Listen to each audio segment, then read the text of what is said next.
Makcik, sihat? Nah, hadiah makcik. Barang tak bawa? Sekejap, dia ambil ada hadiah sikit. Makcik umur berapa? 67.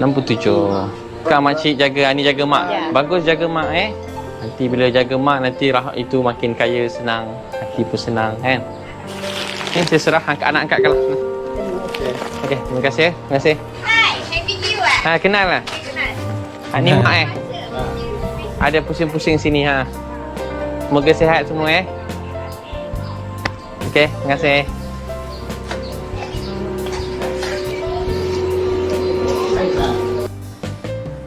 Kembali dalam Pakcik Dia. Kali ini Pakcik Dia ingin berkongsi sedikit cerita tentang Ustaz Abid Liu. Bukanlah tentang siapa diri dia, tapi lebih kepada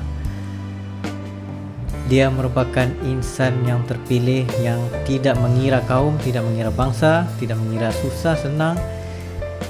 Dia risau akan orang yang susah dan sentiasa akan menolong mereka. Seumpama dia ni diumpamakan sebagai Superman Malaysia. So, siapakah Abid Liu sebenarnya? Dia merupakan seorang pendakwah dan juga seorang peniaga dan juga merupakan seorang jutawan, dan dia sangatlah dermawan kepada semua orang, tidak kira siapa pun. Yang penting bila dia susah, dia akan tolong. Walaupun government sudah cuba untuk tolong sekian-sekian, tapi dia bila dengar je berita tu terus sampai di tempat tu, walaupun location tu sangat jauh daripada negeri dia. Contoh macam dari Penang kepada Johor kepada Selangor, dan dia boleh pergi mana-mana sahaja sekelip mata sampai untuk membantu orang itu tanpa perlu isi form ke apa, and itu membuatkan something incredible pada Ustaz Abid Liu ni. Contoh macam yang baru-baru ni viral, iaitu 20 hours ago, dua adik-beradik yang tinggal dengan mak semenjak kecil, maknya meninggal dunia dan hilang motor. Lalu Ustaz Abid Liu pun datang pergi berjumpa dengan family dorang ni untuk membelikan motor. Lepas tu yang sebelumnya lagi pernah membawa 100 beg di Port Dickson untuk memberikan kepada mangsa-mangsa sekalian, ataupun macam orang yang terjerumus dalam pandemik ni, yang menjadi satu masalah kepada diri mereka untuk survive. Sebabkan pandemik ni memang kita memerlukan something yang yalah, macam untuk mengharapkan bantuan kerajaan saja memang tidak akan cukup. Tetapi dia seorang, maybe dia ada dia punya NGO team untuk membantu orang ramai, tidak mengira siapa pun dia akan tolong juga. Ya Allah, dia memang incredible. I don't know what to say, tapi he is powerful. And then yang baru-baru ni juga kisah pasal anak-anak baru masuk sekolah, and then dia pun memberikan 100 biji tab kepada sesiapa yang benar-benar memerlukan.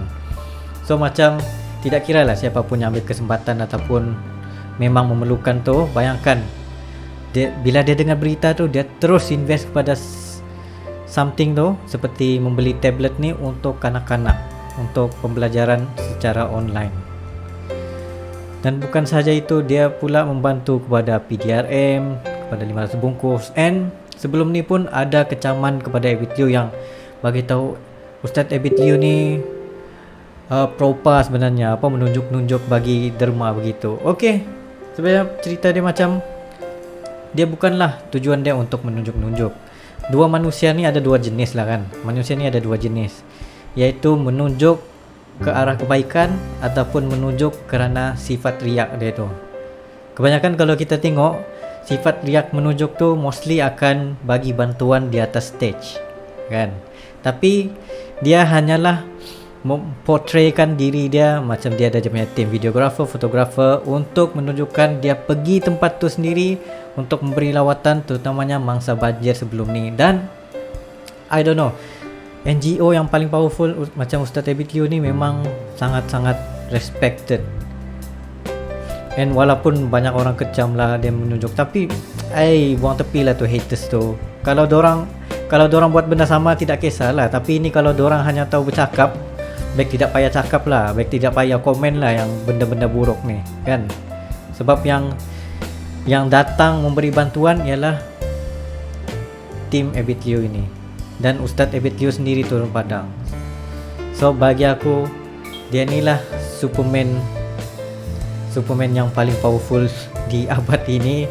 Dan tanpa Ustaz Ebit Liu memang kita tidak akan nampak. Dan satu lagi, kalau dia tidak post di media sosial, tiada pihak yang akan macam terasa hati lah. Begitulah macam apa, siapa makan cili dia terasa pedas, gitu. Jadi disebabkan itulah bagi aku benda yang something yang baik untuk dia tunjukkan kepada media sosial. Bila berita viral je, terus dia bagi bantuan. Itu artinya something yang good untuk kita portray kepada orang ramai. Dan bayangkanlah beberapa buah negeri, macam setiap negeri dia boleh ada. Ini barulah dinamakan sebagai pemimpin yang kita cari. Tidak perlu menunggu form ke apa, baru mau bagi dalam sebulan 2 bulan, lepas orang kebuluran baru sampai bantuan. Mostly macam gitulah. Tapi kes dalam Ustaz Ebit Liu ni, dia tidak mengira pun siapa pun yang susah, terus dia bagi. And dia sendiri bagi tahu, kalau dia tidak membagi sama orang susah, dia rasa susah hati. Bayangkan sampai tahap gitu. Yang kita ni setakat sedekah sedikit pun, macam aku sendirilah ya, sejujurnya macam kalau aku sendiri pun tiada duit, lepas tu aku mau bagi duit tu, macam alamak sayangnya duit. Tapi macam kita pun bagi macam alah bolehlah RM1 gitu, RM2 derma gitu, RM10 bolehlah. Tapi bayangkan dia ni, dia tidak berkira.